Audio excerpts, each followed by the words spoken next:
Any comments? Oh, no, Okay. that's fine. I'll This is pay Karen, attention. yeah. And she has taken Cindy. Cindy's spot from the Board of Finance. I believe we need to approve minutes, folks, and we can move on to public comment. Move to approve the minutes as presented. Second? Any comments? Oh, there is a change. It needs There's to a say special. yeah. Yep. It's noted on the handout, but it goes from, it was a special meeting on the 16th, not a regular meeting. So to approve is amended. Yep. Any discussion?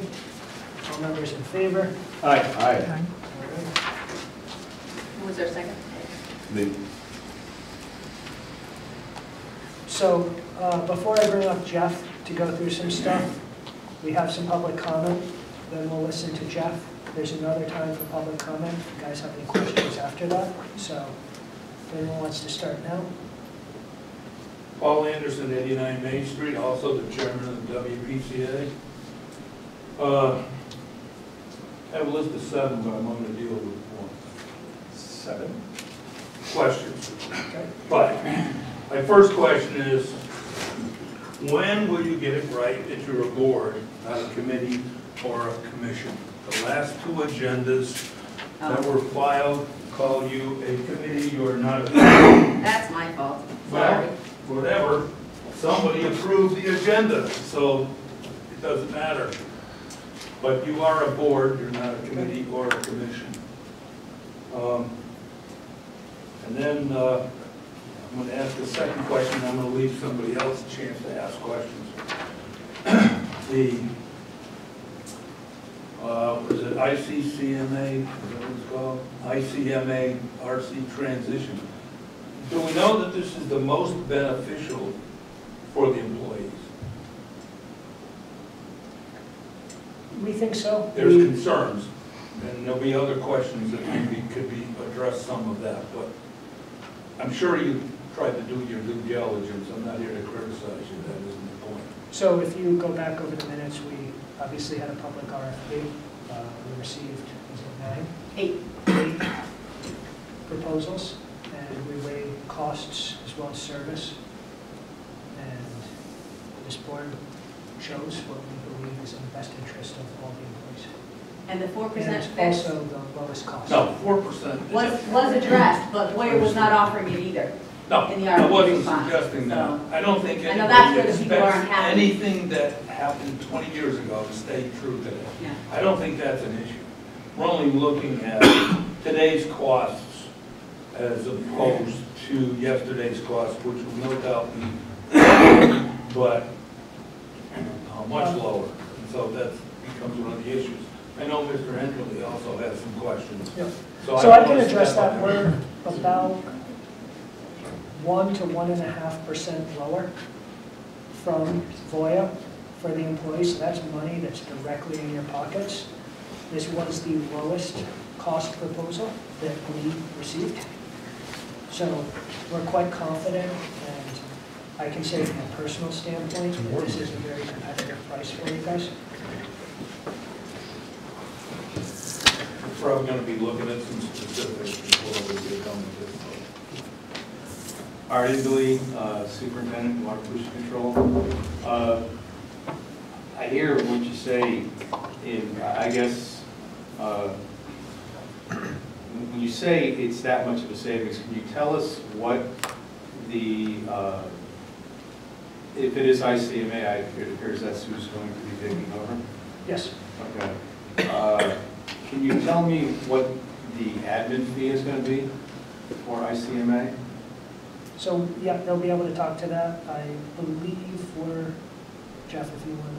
I can, if you want me to talk to it now, I can do that. So, Sure. in our proposal, what we've offered is what we would call a complete open architecture platform, which allows the town to pretty much design the fund lineup with third-party funds. Okay. I think we proposed, and I do have a copy of it, but it's a mixture of some American funds, very high-quality funds, all of which are what we would call an institutionally priced share class, meaning that there's no additional fee built into those funds that us, ICMA, would keep as a record keeper. So there's no revenue that we derive No from revenue the sharing funds. funds? So what we price it as is we price it as what we would call a minimum revenue requirement. So that's essentially, it's not the same as an admin fee, it's basically the total cost that we need to run the plan. So in our proposal, we propose 18.9 basis points. So if you want to round it up and make it easy, 20 basis points. Right. So that's 0.020%. And that's all of the revenue that we need, so we don't, charge anything additional. There's no hard dollar per participant fee. Our minimum revenue is 20 basis points.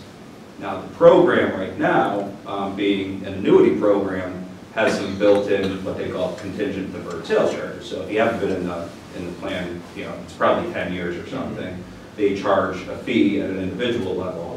When we aggregate that up, we believe that that's about $66,000, somewhere in So that range. looking, and it's always tough because investment costs vary from investment to investment, but at Voya, you are currently paying Marty Barron 1% on top of everything Voya was charging. So first off, that 1% is going away. Your internal expenses on the Voya funds was anywhere from, I would say, 90 basis points to as high as 1.4. So it was a very cost-heavy plan. You're going to see a significant savings and reduction in costs. Okay, I have a question. Was your name Jeff? Jeff, Oh, yeah. sorry. Okay, so I'm trying to understand all this. Yeah. Because a lot of it is kind of confusing because nothing ever seems to be what it is. Yeah, and a lot of these products don't make it very clear. Okay. That is true. So I gather from what you said that it's going to be 0.20, okay. And then there's not going to be what I would call a revenue sharing fund in there? Correct. So Okay. we proposed a zero revenue fund line. Okay, so I'm not sure yet what the funds are going to be to choose from.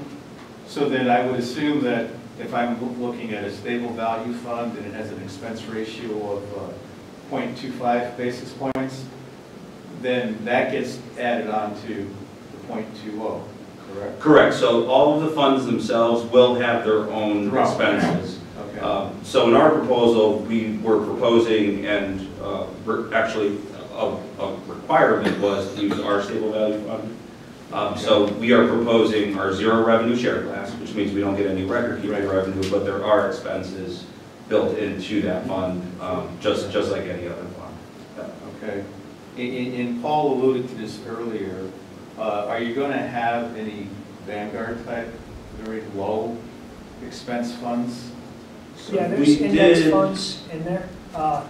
Right now, and again, this is why we wanted public comment, this board doesn't, have a say in what investments should be offered. If we can get Vanguard in there versus Fidelity, and, we're certainly open to comments about what sort of target date funds you guys want. There's going to be a mixture of index, which are passively managed, and actively managed funds within the fund lineup. The reason I ask that is, in my department, a number of my folks, including myself, had the Voya 4% fixed fund. Okay. Okay, so our concern is that that money, whatever we had in there, of course, it stopped in October, we couldn't put any new money in. Whatever we had in there is now going to be transitioned over to some. If it's a stable value fund, is that 2.38%, or is that 1 So and we'll have to talk again This is, about. Voya does not make it an easy transition to leave. Okay. So that's one of the things we're going to be discussing tonight, is how we're going to get away from them, the costs that are associated with that, and then how that's going to affect pricing, because it will temporarily affect pricing. Essentially, Voya is going to charge us money to leave them. That's at the And first sales charge? Yeah, ICMA is going to pay that for us, but they're going to essentially have to add on some expenses. Nothing for nothing. Yeah. Exactly. Okay. That's where I would say myself and my folks were a bit concerned. And to understand where we're coming from is that we have a number of folks that are getting close to retirement age, of which I am one of them. And so that 4% was really easy for me to calculate, okay? And so there's a couple other folks that are older than me, that have been in the plan longer than me, so they're very concerned as well. So they were planning on the 4%. And I understand that the other funds have a lower expense ratio.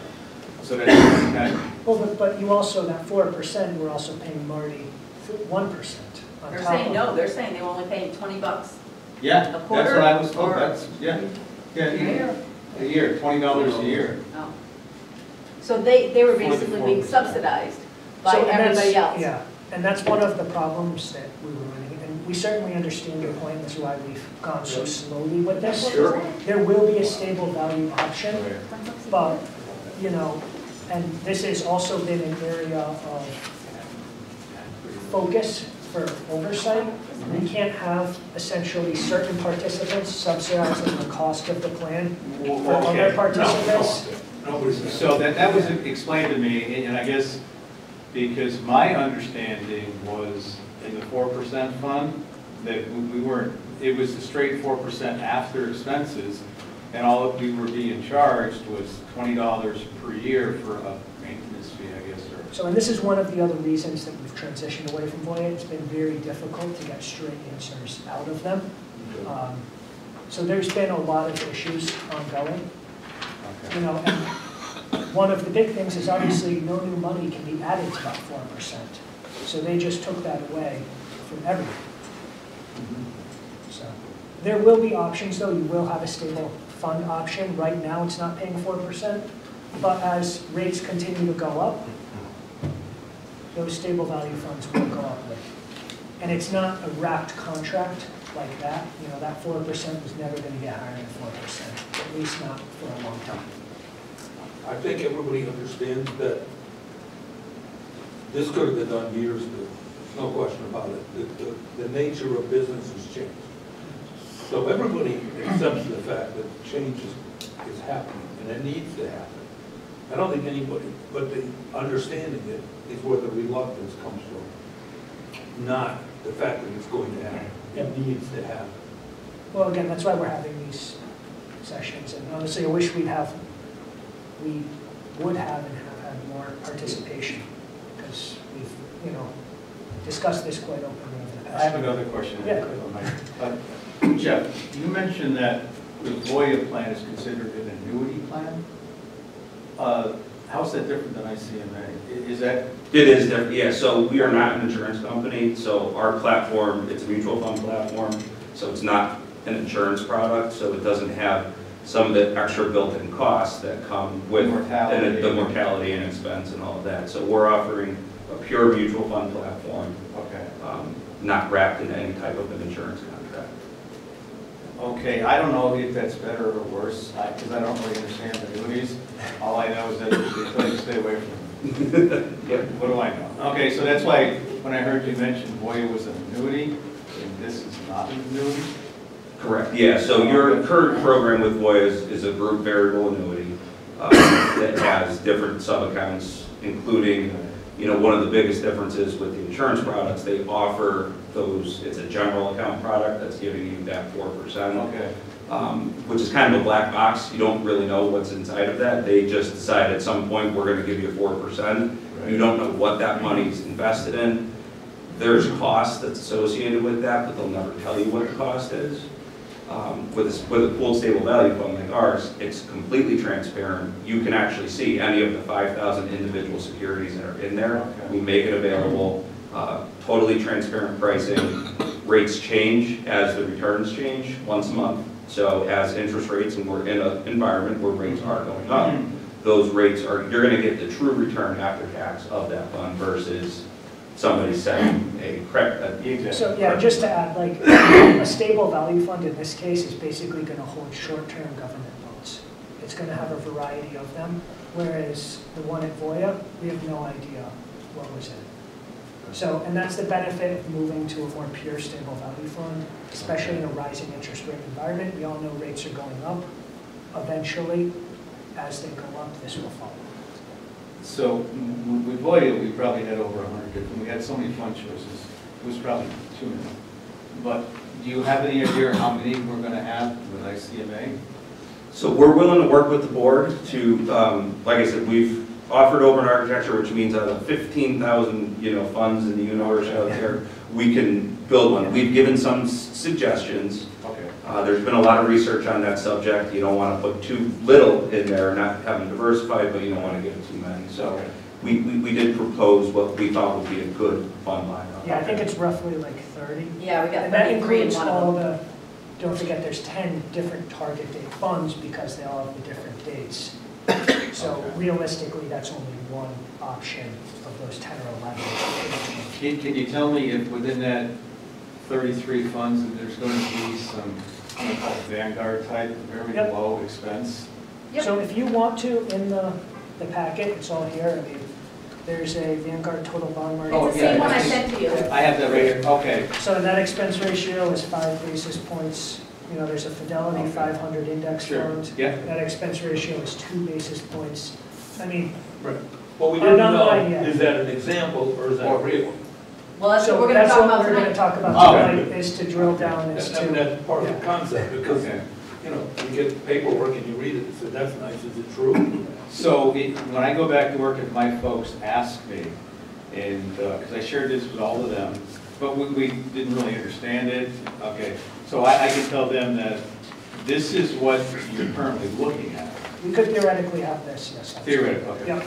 Where if someone says, hey, I don't like this whatever fund, we could choose a similar.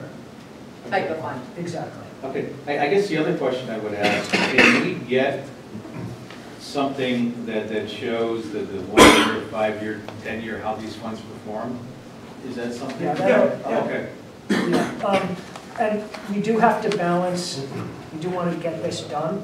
So I think one of the biggest areas we're looking for input, and Jeff will go over this, we have 3 options on the target date funds. They tend to be some of the most popular. I mean, Okay. I can't imagine most people have a strong feeling on a Fidelity 500 index versus a Vanguard 500 index. They're Oh, you essentially mean the the same difference between the thing. two? Yeah, I don't think there's enough difference to figure exactly. out. So, but there will be some difference on these target date funds. Oh, that I understand. And I think we'll probably rely on Jeff and his team to put together a lineup here of these other one-off funds. And then obviously, if there's something that you guys really want, we can always change it in the future. But we So do we- want to move forward as well, kind of get a lineup set. So my last thing, I hope, is going to be, when I look over this list, out of the 33 funds, that there are 5 funds in here that are less than 10 basis points. So, I mean, so we've got a .05, a .02, .03, a .07. So, How would that work? Yeah, so if you want. yes, okay, so, How would that work with revenue? Where if the, If everybody put their money in those. And So use it's the higher ones. Yeah, so the way that we're proposing, and we do have another option that we could also explore, but the simplest way to really use a plan like this, since there's no revenue being generated from funds to cover the 20 basis points Sure, that we need to exactly. do it, what we do is just charge a flat 20 basis points, So that would which just would be get an added on explicit. top. Yeah, it would go over that. yeah, I understand. Nobody- And we can, and, that seems to be where the industry and plans are going, because number one, it's totally transparent. You actually see that fee, so you see what you're actually paying. Exactly, right. Today, you don't. We could also build with these same funds, since they come in different share classes. You could choose a share class that would have revenue built into it. Okay. Your expense ratio would go up, but we would keep the revenue that's built in, and you would not see those fees. So it's flexible in how you want to design it. so essentially everything would go up 20, whatever basis 20 points. basis points. Exactly. Okay, I understand. And as far as when all this happens and things get switched over, my understanding is that whatever if I have 6 different funds within Voya right now, those will be moved into 6 similar type of funds Correct. over ICMA. Once that Well, that's the happens, decision we're making tonight, right? We either have to decide like funds or Does it- target date, right? Doesn't have to be tonight. That's something that, there are multiple ways to do it. That's that's usually, okay. But yeah, we would try to map Good. to similar things. We've had this discussion, and Sure. I'm sure you have, okay. It's, So the other thing is, as far as when all this happens, and again, with Voya, we would call Marty, he would sometimes you can talk to us, review things with us. Are we going to have that same ability, Jeff, with ICMA? Yep. And the lady's name is Laura Hancock. Laura lives in Glastonbury, and I think in the state of Connecticut, she probably has, 10 other communities, so we'll work with the board, with the different departments. If you're used to them coming, once, twice, 3 times a year at certain times, we'll try and keep that the same. So you'll have one point of contact who's Right. there to sit down individually. Right. We also have a gentleman by the name of Jason Atwater, who's a certified financial planner, where he, for the folks who are getting close to retirement, he's a resource that you can use to talk more broadly about retirement and how your plan fits in with some of your other Social Security, spousal assets, and all of that. So you have a team of 2 individuals. Is there a limit on how much time they can spend between the various departments here in East Windsor? Not really. Okay. So, when we build in our cost, Yeah, we're that's- making that's your assumptions cost, right. of how often they're going to be here.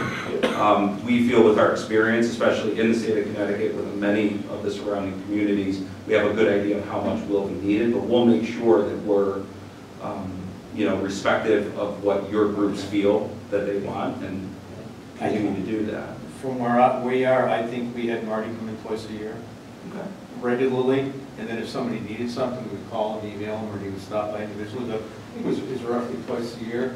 He would come in like at 1 o'clock in the afternoon, and we'd all take our time to see him. And so I'm just looking to see if we're gonna get this. That would continue Okay. probably exactly how it is.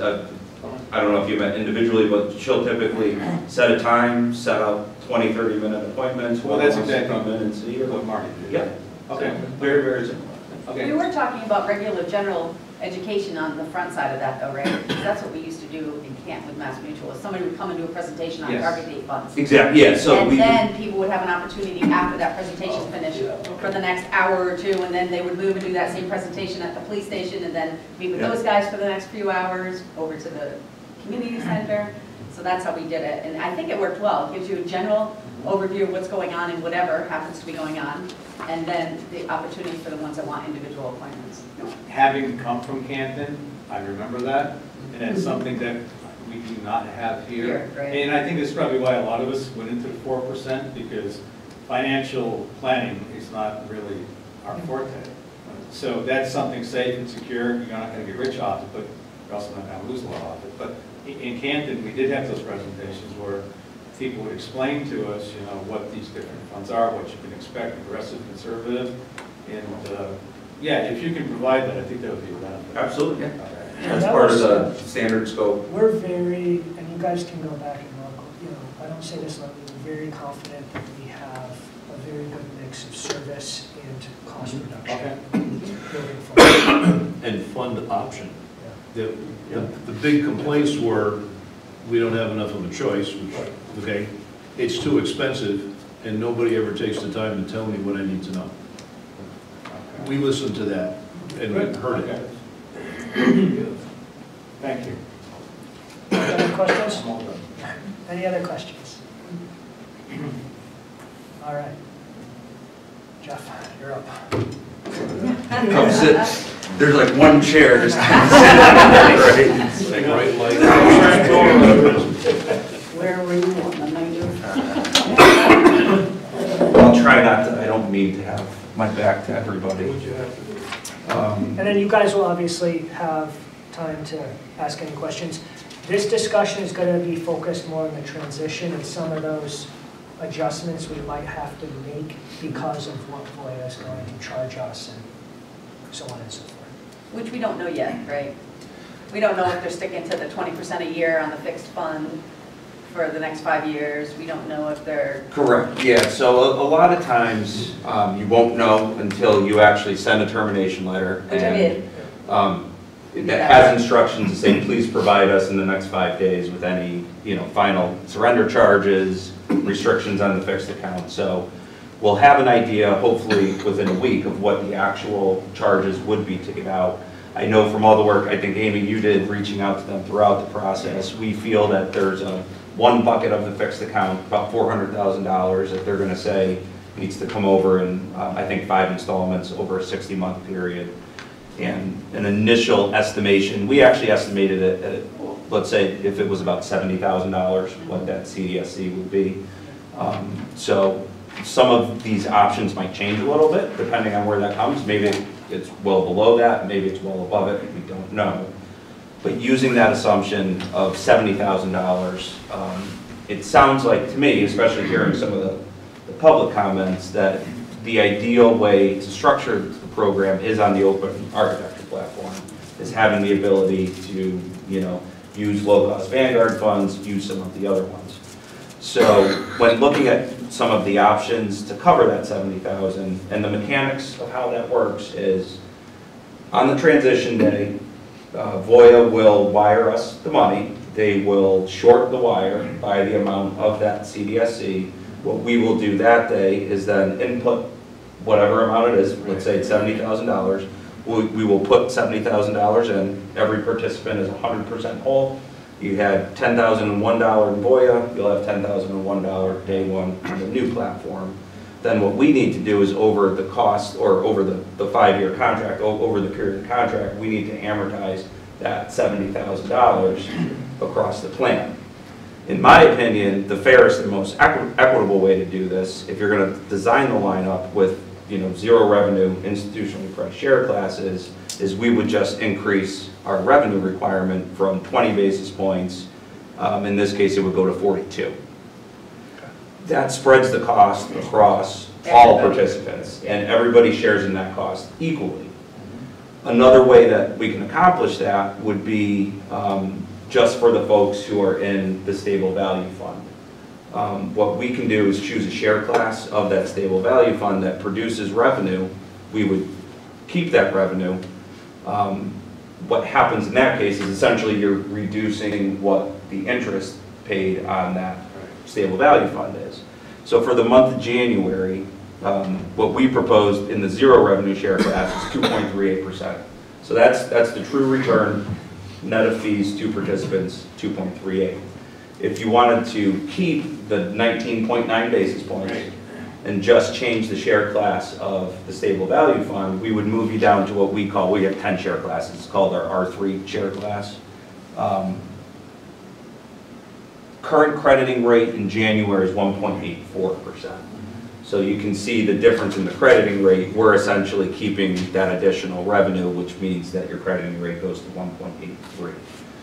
So in that case, the 20 basis points, 19.9 would stay the same, but the individuals who are in the stable value fund essentially would be recouping that cost for the entire plan, because they would be losing interest on that fund. So in those two scenarios, we still have the ability to design that fund lineup. We can, with the 42 basis points, with 20 basis points, we can use zero revenue and do a hard, you know, explicit fee. We can use share classes of those same exact funds that produce that revenue. If you went that way, we could even put share classes in that maybe, and you usually produce a little bit more, and then anything additional of that would either go back to the participants, or it can go to a administrative allowance account for the plan to use for any plan expenses, if you guys have any plan expenses. A third option, which would be utilizing our standardized fund lineup. So we have a fund lineup that has a mixture of proprietary funds, which are our funds, and also third-party funds. So there's some Vanguard, not Vanguard, there's some Fidelity funds in there, T. Rowe Price, and our funds. We can use a share class of that. That's essentially our NAV share class, where we don't need to charge any admin fee. But because some of our funds are in there, and because some of those funds do produce some revenue, you can have that share class with no additional cost, and that would take care of it. So we would generate enough revenue from the funds and some of the revenue in that share class where we wouldn't need to charge any additional fees. So when you mentioned, Jeff, the proprietary funds, ICMA funds, those would be some revenue sharing funds that would be in there? Actually, so every single fund in there does produce some revenue. So even the Fidelity funds, okay. even those third-party funds, they're in a shared class that on average produce 25 basis points of revenue. So you don't see that, it's built into the total expense ratio. So essentially, all these companies, that's why they have so many different share classes.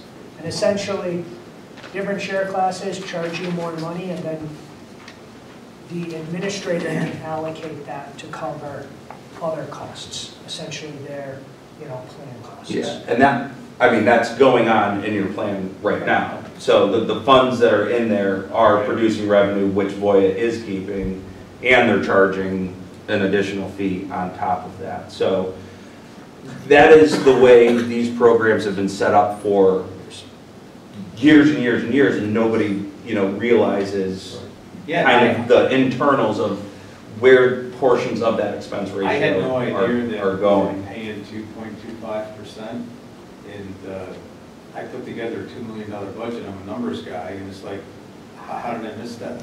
How could that have, I was shocked, I'm like, that can't be. Because you never see internal expenses, they're buried within a prospectus. And essentially what happens is the fund returns 15% last Right. year, but you got 13. And you have no idea, and you're happy, hey, I'm up 13%. So you never know. They don't make it very transparent. No, and, if we went the way of doing the institutional fund lineup, you now become very transparent. And sometimes that actually is a little bit of a shock to some of the participants, because now you're actually seeing that. So we just did a transition, it's the city of Danbury. So it's the city of Danbury chose us and wanted to, make it transparent. They were very vocal that they wanted everybody to know exactly what it was. So we went to this type of an arrangement. Okay. And during our education, so we'll be out, to the different departments, letting everybody know what's going on. We spent a large part of our time explaining how this is different, so that you don't see that first statement and go, well, wait a minute, you said we're saving money, but I never saw a charge come off of my account. So, Okay, thank you for explaining that. Couple of questions. yes. Just clarification, I guess. The hypothetical $70,000 CDSC is being applied because of the stable value fund? No, so that's more likely due to the type of annuity contract. Yeah, it's you any have. money that goes in, it takes 5 years for that to go away. 10 years. 10 years. Our account, just so you guys know, is Aetna from 1993. I know that. Got bought by ING, Yeah, got bought by Voya. So our plan from design is from 1993. And a lot of times, those are on every deposit. 5% for years 1 to 5, and then it goes 3 for the next 3 years, and then it goes to 2 forever. Okay, No, that it didn't stopped answer at my 10. question, though. Where does the $70,000 deferred charge come from? Being applied because of what fund? So No, each it has- individual yeah. account, depending on how long they've, All of them? yeah, Right, everybody. they aggregated Okay. everybody up to one number, basically. Okay. Yeah. And I'll just vocalize it. My initial thought was, if it's only being applied to a subset of the people that are in that fund, that subset should be paying for that cost that they're getting out. But if it's spread across everybody, okay, I'm going to become more socialist here and say that, well, okay, then everybody's got to swallow a little bit and take a little bit. That changes my mindset a little bit. Yeah, and I probably made, this point when we were doing some of the other meetings, is even though it's not ideal because we have to raise our price to cover that 70,000, it gives you the opportunity to get out of basically a never-ending cycle, because every time money keeps going in, you're restarting the clock on that particular piece of money. And even with it, let's say you went the socialist way, let's say we had everybody pay it, we moved from 20 basis points to 42, I still believe that's a substantial savings from where the current program is today. So you're still doing right by... I just didn't want to target innocent people to pay more than is necessary, but in this case, the entire population is being affected and is responsible. What happens after the 70,000 has been recouped? So then what we'll do is we'll redo the pricing, and by that time, again, don't forget, you're gonna have money going in, hopefully the plan is growing, so we're able to redo the contract based on current financials, so at a minimum, you could assume that you'd go back down to 20, but that doesn't mean that the plan hasn't grown and we can't relook at it, and it might, I can't tell you that it'd be better than 20, but after that 70,000 is recouped, then I we just would wanted you to kick say it back some of those down. words, I like those things, that's Yeah. what I wanted to hear. And that's built into the contract, so in the contract, it's gonna say, you know, ICMARC is gonna pay the 70,000 during that time period, this is what the price is gonna be, and then after that So time period. we'll get we a would be able decreasing to- balance. Well, I was gonna say, will we know that real number by then, by the time we're signing a contract? You just should, an because estimate? we, in our template termination letter, we asked for it like within a week, so we should have, we probably won't know the final to the penny number until the day before liquidation, but they should be able to give you an estimate based on today's date, and we know that that's not gonna change dramatically. Okay. So the language probably wouldn't be to the penny, it would say around $70,000. Okay. So it would, you know, we would, once it's paid off, then the price of the plan would go down. And 4 years from now, we would get some statement, some information that says your CDSC balance is now $12,000. So no, because they amortize it based off of what we anticipate the plan to actually grow. So there's a little bit of risk on our end figuring out, because we're using assumptions, because we're basing it on assets, so 42 basis points over the plan, we're assuming that that plan's gonna grow. So we're kind of amortizing that over the period of the contract, so we wouldn't know to the penny what amount has been recouped for it, so to speak. So we're not like decreasing the balance of that $70,000, we just know that over a 5-year contract term, if we pay, or if we charge 42 basis points, we will be able to recoup that 70,000 that we put in.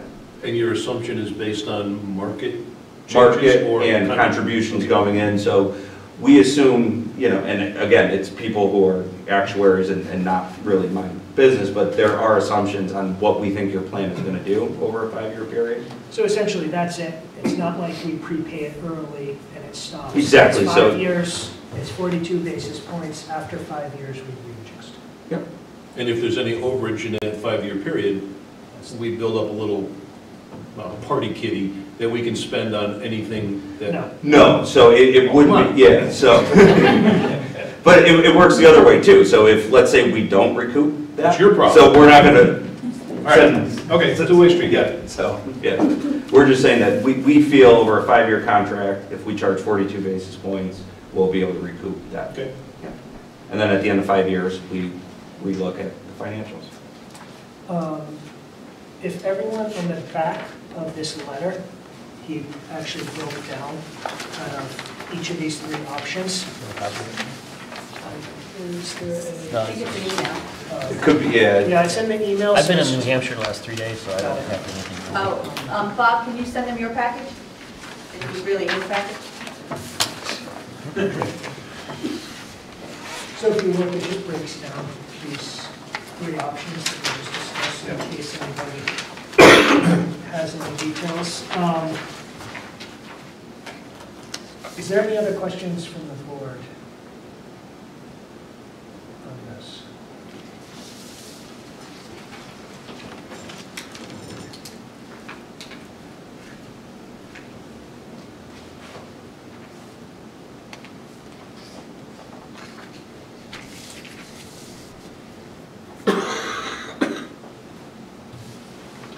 Of the 3 options, sit on this side of the table.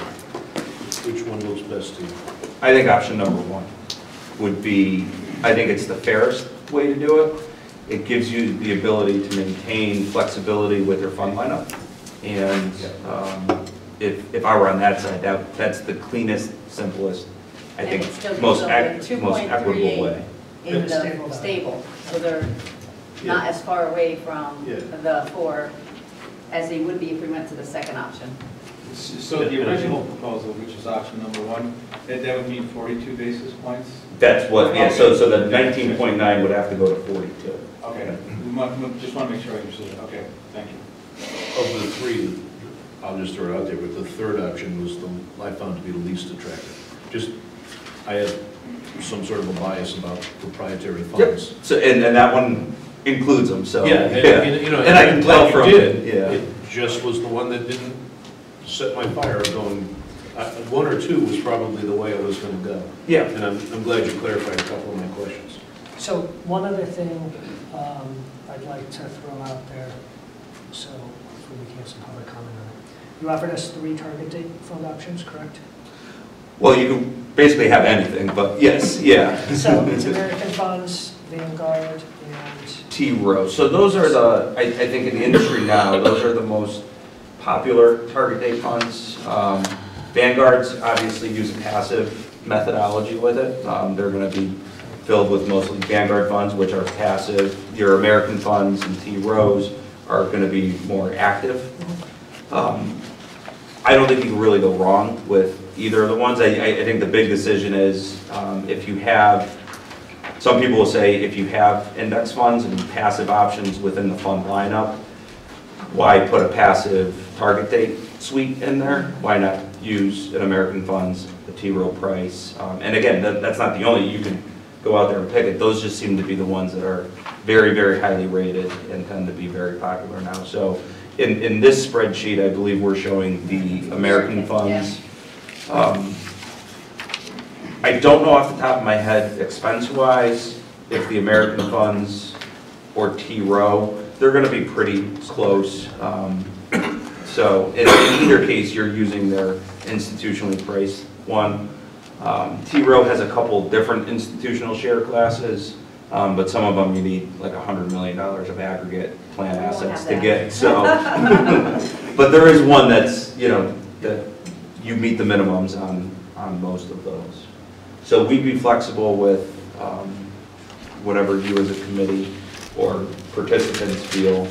when would we need to decide on that? So typical transition is probably going to be about a 120-day process from termination letter being sent to the vendor. So you can kind of start to think, you know, you could probably do it in 90 days. We are going to be, we have to work with Voya. We have to agree on a date. Some companies have a hard 120-day window. I know Nationwide does. I don't know if Voya has that, but I would assume 120 days. As in not more than or not less than? Not less than. And that's good because you don't want to force, you don't want this process to go too fast. We want to be able to educate the participants. So what we'll end up doing is the fund lineup will need to be in probably 1 month before the actual transition. So if we're doing 120 days, we're going to need it final, and what I mean, it's got to be finalized. We have to do our final scrubbing of it. So our research team reaches out just to make sure minimums, all of that stuff, that it's not, didn't get closed to new investors in that time frame. So you have some time to have some discussions about what you want that fund lineup to look like. Any questions from the board members? I'll just tell you, I like the institutional because it's cleaner. People know what they're paying for.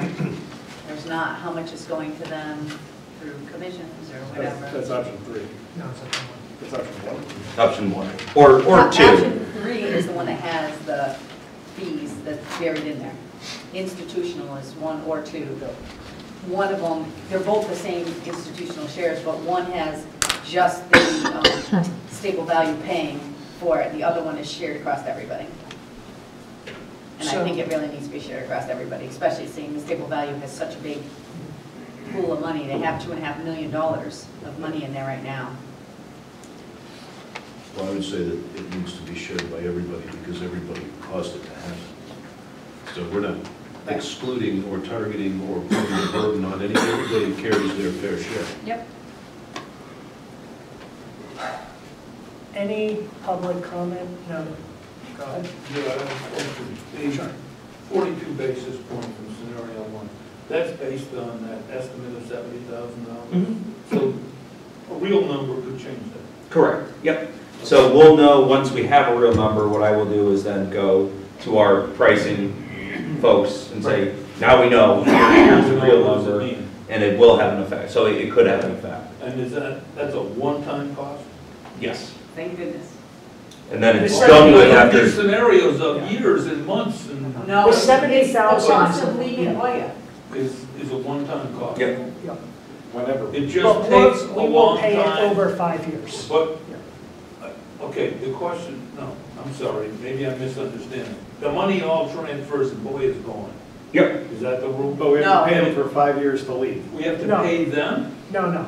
So we leave Voya, Yes, and what they're gonna do is they're gonna charge us a fee to leave, we think Right. around $70,000. understand. ICMA is gonna pay that for us. Right, so it And puts we- everybody whole. Yeah, and we pay that back over and 5 that's- Over a 5-year And that's the end of Voya, you're Correct. done with them. No. That 5-year period is only Except because, for the, there's a small portion of money that will come over in 5 installments over that 5-year period Really? also.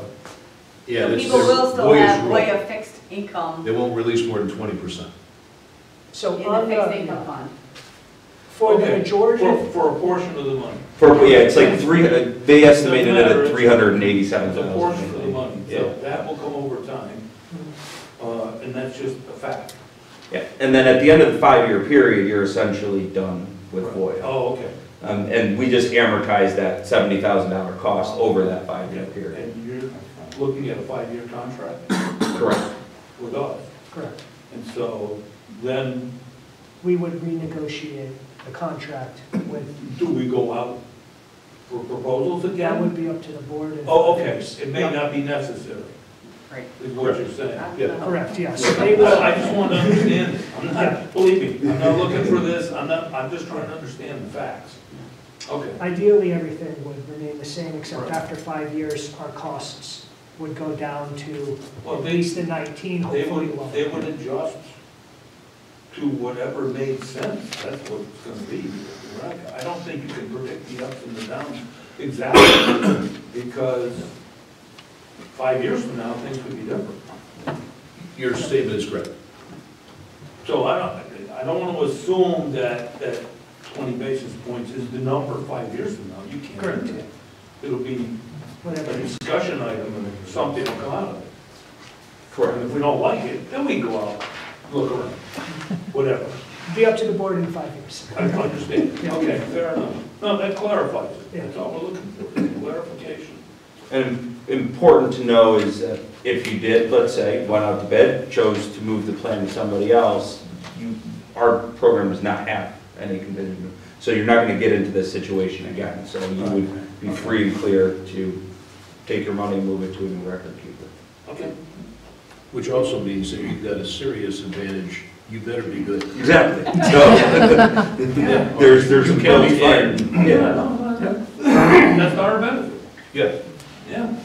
You perform or you're history. No pressure there. Paul's not a voting member? He's a sway member. Was there or is there any good reason to have stayed with Voya, which was an annuity-based versus the ICMA? It doesn't seem to me like there was, because there was a lot of expenses, mortality type expenses. That, I mean, I don't think he can answer that. In this board's estimation, Okay, there then I was get it. not. There you go. Okay. There was very little benefit to continuing to remain. Yeah, that really should come, you're correct, we should answer that. Yeah. Not fair to ask him, because, Fair enough. okay. Any other public comment? Sounds to me like you had did a good job. Karen Goodrow. I am not a numbers person, Okay. but I am a retiree. Does this affect all people that have the Voya fixed right now? Or, Yes. okay. Thank you. It will not affect your pension, if you have. That is Voya is separate. only the 457 money, Exactly, right, supplemental money, right, yep. but it's so. But it's so everybody, gone from anybody who has everybody. Voya will be Okay. affected. Yeah. Thank you. Any last chance for public comment? Okay. I believe, a motion would be in order for this board to set on a path forward. Were there any other arguments other than option one? No, I don't believe so. Down that end of the table, anybody have any strong feelings for options 2 or 3? I agree with option one, personally. So what would you like the motion to say? That we're just going to go ahead and select option 1? I would, Try to put as much of this together. yeah, Yeah, that's starting out there. Yeah, well, yeah. So we'll go with that, and essentially sharing the revenue requirement evenly across the plan, whatever it may be, Based on the actual cost from Voya. and staying with the open lineup and the institutional share preference. I've made a lot of motions in my 12 years as an elected official. I can tell you, I cannot turn this into one. No, I think he did a pretty good job. So I would just say option one, as presented I by. move to accept option 1 as presented. Second? Any discussion? All right, all members in favor? Aye. Any abstains, any noes? Passes unanimously. Okay, I think that, Thank you for that yeah, thank you. information. I think- Thank you for I inviting me think back. putting the target date fund on the back burner, since we have some time on that. You definitely have time. Amy, you could collect feedback from employees if they have a preference between American Funds, T. Rowe Price, Vanguard. We don't have a preference, guys, so, the more, and you can pass to your people. If you could send us an email, then I can distribute it. Okay. That way there, I'm not trying to explain something I don't really Do you want to send me like a stack of the 3 different choices? Sure, yeah, I'll have our fund research team kind of break out, that way you can see performance Yeah. with fees. There you go. We're going to want to send it. Yeah, well, that's what I Jeff? Yes. My husband has American Funds through his, will that help me to understand how it performs if I looked at his?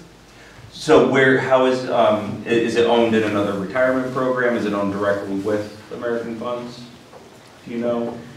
I Don't know. I can offer a little bit of input on this. The biggest difference between, consider T. Rowe Price and American Funds in the same camp and Vanguard in a different camp. And essentially what we're talking about is passive versus active. So Vanguard and a passive, what they're going to invest in is whatever an index. So we have like the S&P 500. It's the 500 largest companies in this country, all weighted by how big they are. In Vanguard, when you invest in that, that's all you're going to get. Whatever that index is, that's how your companies are held. With American Funds and T. Rowe Price, now, what they do is much more complicated than this, but essentially they're going to put a bunch of guys in a room, and they're going to add human bias. They're going to try to say, hey, Amazon's 4% of this index, we like it a lot more, we're going to hold it at 8%. To do that, they charge you more. So there's a big push nowadays, passive versus active. Some people very much like passive, other people like active. So again, we don't really have if that is a way to simplify it. But it might depend on what kind of choices he has in American Funds. American Funds has a lot of choices. Yeah. It's not just target date. So target dates are something that are, I'd say, relatively new to municipal plans within the last 10 years. So I'm not so sure that his plan is actually target date. It may be American Funds, like Growth Fund large, of America, you know. large Yeah. cap or small cap or If I showed you, would you be able to tell me? probably. So and what a target date fund does is, instead of like, you see there's a lineup here of 30 options, and you're probably like, how do I know which one to choose? Right. What the target date fund does is try to do that for you. And essentially you plug in your age and the date you want to retire, and it gives you kind of like an optimal allocation for your age, and it becomes more conservative the closer you get to retirement. So they're doing that work for you, which is why they're popular, because it tends to lead to better performance. They also charge you for that. Exactly. So you're paying for that annual adjustment. Which is why we see some people who have this desire, who do this all the time. That's why they want these indexes in there because they want to do it themselves and it's more efficient. So we're trying to offer all of those options. That's good. Amy, if you get somebody that fires some information back on an employee and says, I'm absolutely crazy over XYZ fund, it would be good to know why. Okay. Because if his brother-in-law happens to be the manager, we may not know. You know, and if he says, well, it got me 15% last year, well, everybody got 15% that year, so what else have you got? Yeah. It may or may not be advantageous for us to include that or demand that. I think we're just trying to get a ballpark of where we're going for target dates. Yeah, that's With the the three goal real right options now that are out there. is where we want to go for target dates. Would you offer the Vanguard option and an active management option for target dates? Could that be included? I don't think we want that many No. funds in there. I would tend to agree and try and, I think that would cause a little too much confusion. I would definitely try and decide on one suite of target date funds. Okay. Unless anyone has any other questions for Jeff. Great. Well, I would like to thank you for inviting me, listening to me. I will commit from ICMARC. I know anytime you make a change, you obviously, a lot of questions come up. We will make every effort to get information to your employees. We're going to be on site to do individual meetings. We will put communications in the mail for retirees and everybody else. We want to make sure that everybody understands what's going on and they get answers to their questions. So I will commit to, making sure that we address all of your concerns and look forward to working with you all as we start to move through the process. I'm pretty excited to have Thank you you. on board. We're excited to be on board, so thank you. And for those that don't know, we are having transition meetings every 2 weeks on Wednesday at 11 o'clock. So it's going to be a worked-on thing. What has to happen now, what's going to happen next. Is So there that will be- something that is just done at the board level? Well, yeah, our board members were invited to it, and myself, Bob. Okay, right? So I don't know if we want employees on the. No, I guess what I was getting at was, no, I can understand that, but. So I'll have information if I know Yeah. something's That's coming, what or I'm somebody saying. comes and Yeah. asks, You would send it out to us. we'll be aware. Okay, yeah, Yeah. I'm not asking to join those meetings, as long as we can be aware of what's. And that's not because we want to hide anything, but especially like those are during my work hours, so I like to have those as. I could also tell you, possible. they're really not that exciting. Yeah. It's a lot of internal what's going on with talking to Voya, One but of the complaints I did get from my folks is that they really weren't made aware of this.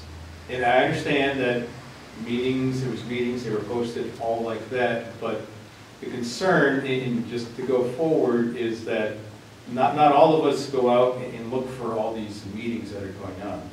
If we're aware of it and somebody tells us, and so if you could try to, for my folks and myself included, just let us know if there is a meeting that we can attend so that we can make the conscious choice.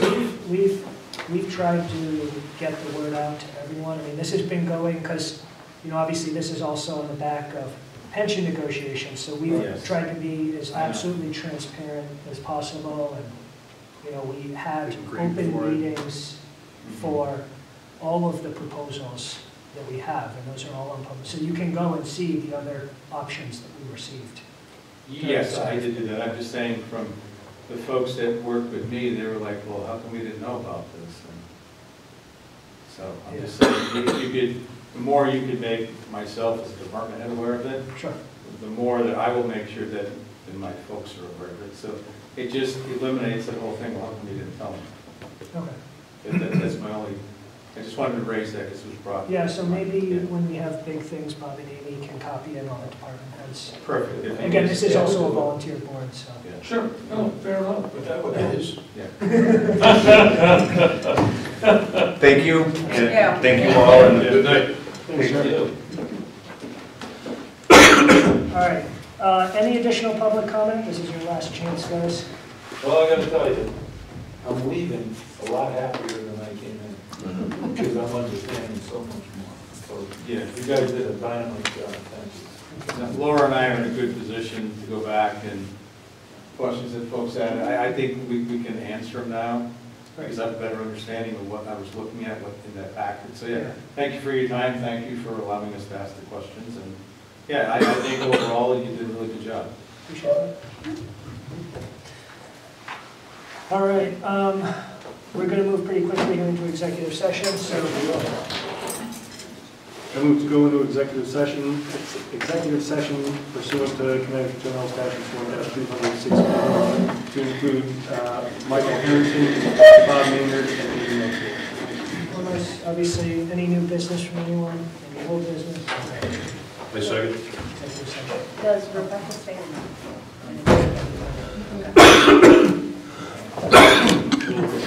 I'm going to turn off there with it. Yeah. Yeah, I would do that.